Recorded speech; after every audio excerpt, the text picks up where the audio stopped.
আসসালামু আলাইকুম। আমি ডাক্তার তামান্না আমিন তুলি।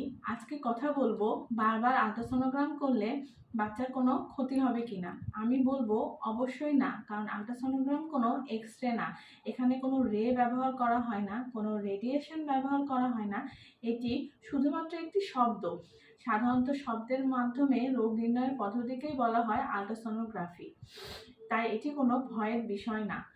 এছাড়াও সাধারণত পেশেন্টের কিছু সমস্যার জন্য বারবার আল্ট্রাসোনোগ্রাফির প্রয়োজন হতে পারে, যেমন গর্ভের বাচ্চার যদি আইওজিআর থাকে। আইওজিআর কি? সাধারণত বাচ্চার গ্রোথ যদি সময়ের সাথে যতটুকু হবার কথা ততটুকু না হয়, এই টার্মকে আমরা আইওজিআর বলতে পারি। এক্ষেত্রে বারবার মনিটর করা লাগতে পারে। এছাড়াও গর্ভের বাচ্চার যদি পানি কম থাকে তাহলেও বারবার মনিটর করার প্রয়োজন হতে পারে। এছাড়াও অনেকের অনেক রিস্ক প্রেগনেন্সি থাকে, সেক্ষেত্রে বারবার অ্যাসেসমেন্টের জন্য আল্ট্রাসোনোগ্রাম করার প্রয়োজন হতে পারে। তাই আপনারা এটি নিয়ে মনের মধ্যে কোনো সংশয় রাখবেন না। মনে রাখবেন, অতিরিক্ত দুশ্চিন্তা কিন্তু বাচ্চা এবং মা উভয়ের জন্যই ক্ষতিকর। তাই আপনার প্রেগনেন্সি টাইমকে এনজয় করুন। ধন্যবাদ।